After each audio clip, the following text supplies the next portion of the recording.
So ayan guys, paano mag-boot ng tuturuan ko kayo paano mag-boot ng bootable USB sa MacBook Air. MacBook Air model A1466 A1466 na model.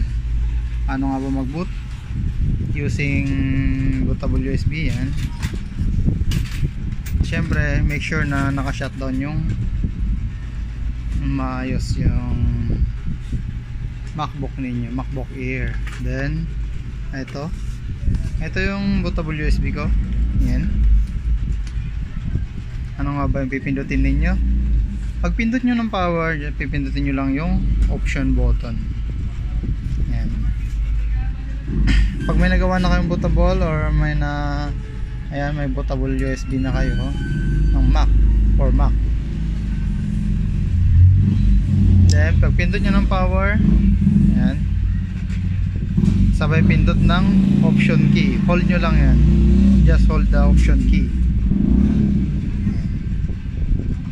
Then yan na, lalabas na yung mga OS natin, yung laman ng bootable USB. Ngayon ito yung OS na laman ng bootable USB ko. Yan. Yan. Tapos pag pumili kayo, ito lang arrow. Yan, arrow. Yan, arrow. Arrow side, yung pa-side lang yan. Pipili lang kayo dyan.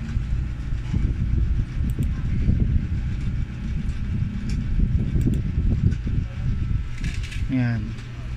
So ang pipiliin ko is ito, macOS High Share. Pag pili nyo yan, click nyo lang to, click sa mouse, pwede ring enter, click nyo na lang yan, iayaw, enter, yan, enter lang, i-enter nyo, then yan na siya, naglo-load na. Sana makatulong.